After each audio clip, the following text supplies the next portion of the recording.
नमस्कार दोस्तों। कम समय में अधिक जानकारी देने वाले आपके अपने ज्ञानवर्धक YouTube channel tour with knowledge में मैं सुहास सिंह आपका स्वागत करता हूं। आइए आज इस वीडियो में हम जानेंगे चाणक्य नीति अध्याय 5 के बारे में। आप जानते हैं कि चाणक्य अपने हर सूत्र में कोई ना कोई जीवन में उपयोगी शिक्षा अवश्य देते हैं और उसी तरह की उपयोगी शिक्षाएं इस अध्याय में भी चाणक्य देते हैं। चाणक्य कहते हैं कि गुरु किसे कहते हैं। इस संबंध में चाणक्य यह भाव व्यक्त करते हैं कि जो व्यक्ति ज्ञान देता है, अपने धर्म, परिवार, समाज, मानव का पोषण एवं सुरक्षा जैसे कार्य करता है, वह गुरु की तरह सम्मान प्राप्त करने का हकदार है। जैसे शिक्षक, सैनिक, व्यापारी, उद्योगपति, किसान आदि गुरु की तरह सम्माननीय हैं, किंतु एक स्त्री के लिए उसका पति गुरु की तरह सम्माननीय है, क्योंकि वह अपनी पत्नी की सुरक्षा एवं भरण पोषण करता है।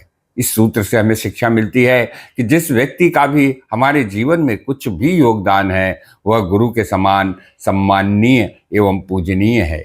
चाणक्य कहते हैं कि सोने को हम आग में तपाकर उसकी सत्यता की पहचान कर सकते हैं, किंतु सज्जन पुरुष की पहचान उसके चरित्र, धार्मिक और सात्विक आचरण, शीलता, दान पुण्य के गुण के आधार पर किया जाता है।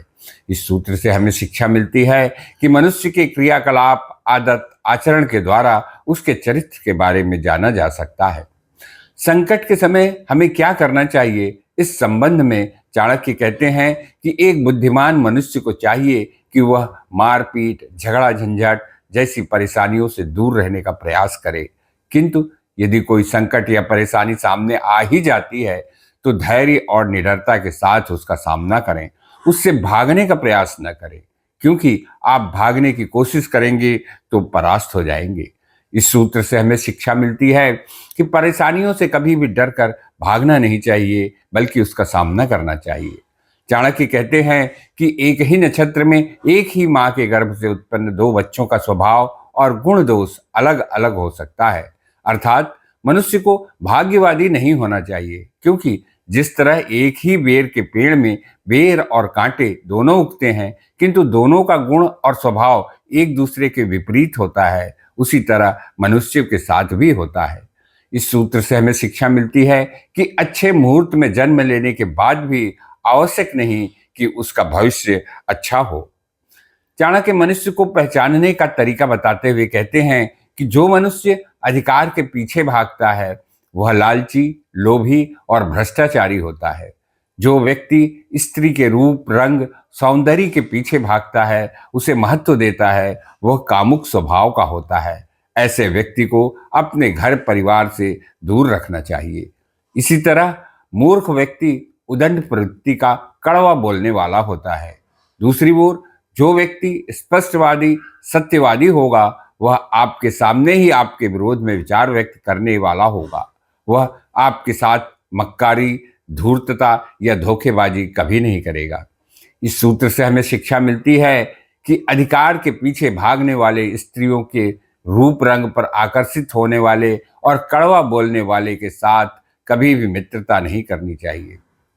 मानव स्वभाव के बारे में चाणक्य कहते हैं कि मनुष्य की यह सामान्य प्रवृत्ति है कि वह अपने से श्रेष्ठ व्यक्ति को देखकर कभी प्रसन्न नहीं होता, वरन उससे ईर्ष्या और घृणा रखने लगता है। किंतु जो मनुष्य बुद्धिमान होते हैं वह अपने से श्रेष्ठ व्यक्ति का आदर व सम्मान करते हुए उसकी श्रेष्ठता को ग्रहण करने और सीखने का प्रयास करते हैं। दरिद्र व्यक्ति धनवान से ईर्ष्या भाव रखता है। जिस तरह एक वेश्या पतिव्रता स्त्री से शत्रु भाव रखती है, विधवाएं सुहागिन स्त्रियों से ईर्ष्या भाव रखती है, एक बुद्धिमान को चाहिए कि वह मूर्खों, दरिद्रों, वेश्याओं तथा विधवाओं के ईर्ष्यायुक्त व्यवहार को विशेष महत्व न दे, क्योंकि उनका यह व्यवहार सामान्य मानवीय प्रवृत्ति के कारण है। इस सूत्र से हमें शिक्षा मिलती है कि मनुष्य की यह सामान्य प्रवृत्ति है कि जो चीज उसके पास नहीं है वह किसी के पास नहीं होनी चाहिए। चाणक्य कहते हैं कि आप कितने भी ज्ञानी, विद्वान, शक्तिशाली, किसी भी कला में पारंगत क्यों न हो, आपको अपनी श्रेष्ठता बनाए रखने के लिए द्वेष भाव, आलस्य का त्याग करके अनवरत अभ्यास करते रहना चाहिए, अन्यथा आपकी श्रेष्ठता समाप्त हो जाएगी। इस सूत्र से हमें शिक्षा मिलती है कि आलस्य, अनाभ्यास, ईर्ष्या भाव मनुष्य के पतन का कारण है। मनुष्य के क्रोध और चरित्र को जानने के लिए चाणक्य कहते हैं कि मनुष्य के क्रोध का ज्ञान उसकी आंखों से होता है। उसके चरित्र की पहचान अच्छे कर्म, आचरण और व्यवहार और स्वभाव से होता है। इस सूत्र से हमें शिक्षा मिलती है कि मनुष्य के चरित्र का ज्ञान उसके आचरण से, क्रोध का ज्ञान उसकी आंखों से होता है। चाणक्य जीवन को सुखी बनाने हेतु 4 गुण बताते हैं, जिससे मनुष्य की दरिद्रता, दुर्गति, मूर्खता और भय समाप्त हो जाएगा। ये 4 गुण हैं: दान, सील, ज्ञान और सद्भावना। जिस मनुष्य में दान का गुण होगा, उसको दान करने के लिए सामर्थ्यवान होना होगा। सामर्थ्य प्राप्त करने के लिए परिश्रम और प्रयास की आवश्यकता होगी। परिश्रम से मनुष्य आर्थिक रूप से सक्षम होगा और उसकी गरीबी या दरिद्रता समाप्त हो जाएगी। जिस मनुष्य में शीलता का गुण होगा, वह अपने से बड़े, चाहे उम्र में हो, पद में हो, संपत्ति में हो या शक्ति में हो, अर्थात वह सामर्थ्यवान व्यक्ति का आदर सम्मान करेगा और अपने लिए ऐसी कोई परेशानी खड़ी नहीं करेगा जिससे कि भविष्य में उसकी दुर्गति हो। इसी तरह ज्ञान होने से मनुष्य मूर्खता नहीं करता, क्योंकि मनुष्य अपनी मूर्खता के कारण ही किसी भी जगह अपमानित और किसी भी कार्य में असफल होता है। इसी तरह सद्भावना एक ऐसा गुण है जिसके कारण मनुष्य का सबसे मधुर संबंध हो जाता है। सभी से अच्छा संबंध होने के कारण उसका कोई शत्रु नहीं होता और उसे किसी से भी किसी भी प्रकार का डर भय नहीं होता। इस सूत्र से हमें शिक्षा मिलती है कि दान, सील, ज्ञान और सद्भावना मनुष्य के अद्भुत गुण हैं। चाणक्य मनुष्य के अवगुणों के बारे में भी बताते हैं और कहते हैं कि काम, मोह, क्रोध मनुष्य के सबसे बड़े शत्रु हैं। इसमें भी काम भावना एक असाध्य रोग की तरह है, जिसके कारण मनुष्य अपने विवेक के साथ साथ शरीर को भी कमजोर कर रोगग्रस्त कर लेता है।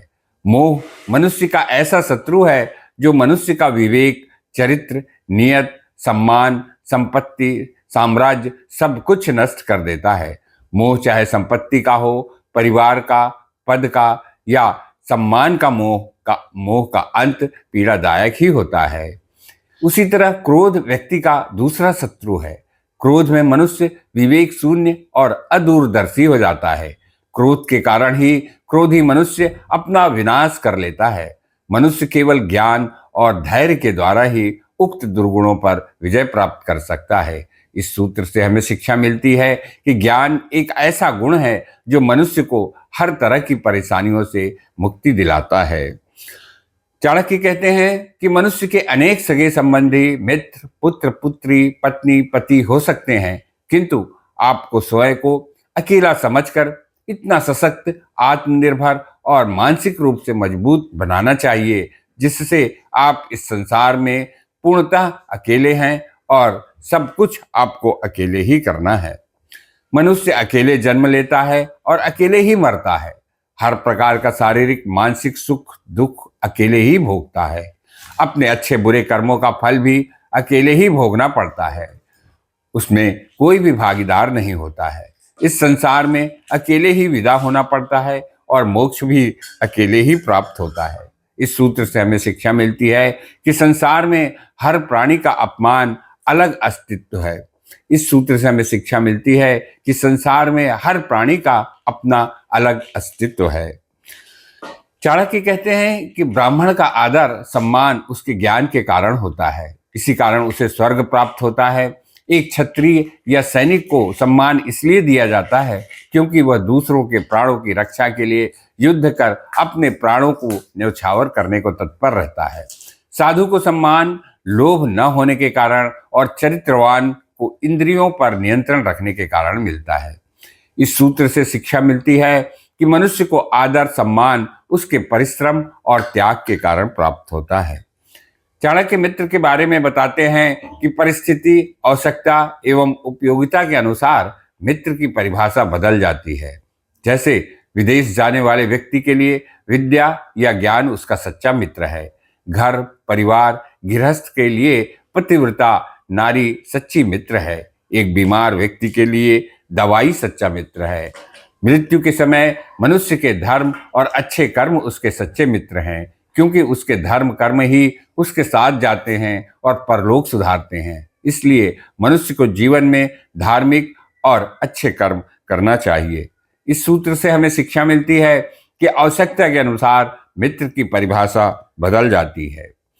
चाणक्य कहते हैं कि कोई भी काम सही है या गलत, उचित है या अनुचित, इसका निर्णय उसकी उपयोगिता के आधार पर होता है। जैसे यदि समुद्र में वर्षा होती है तो वर्षा का कोई लाभ नहीं होगा। दिन के समय सूरज की रोशनी में दीपक जलाया जाना गलत है, इसका कोई मतलब नहीं है।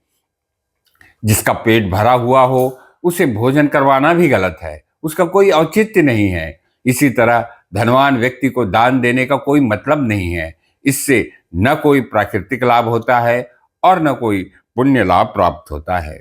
इस सूत्र से हमें शिक्षा मिलती है कि वर्षा खेतों में, दीपक अंधकार में, भोजन भूखे को और दान दरिद्र मनुष्य को करना ही उचित होता है। उपयोगिता की दृष्टि से मनुष्य की आंखें महत्वपूर्ण होती है, जिससे मनुष्य न केवल ईश्वर रचित सुंदर संसार को देखता है, बल्कि उसके सामान्य जीवन जीने के लिए भी आंखें आवश्यक है। वायु, जल के बाद मनुष्य के जीवन में सबसे आवश्यक पदार्थ अन्न है, जो मनुष्य की भूख शांत करने के साथ साथ उसे शक्ति प्रदान करता है। इस सूत्र से हमें शिक्षा मिलती है कि किसी भी पदार्थ का महत्व उसकी उपयोगिता के अनुसार होता है।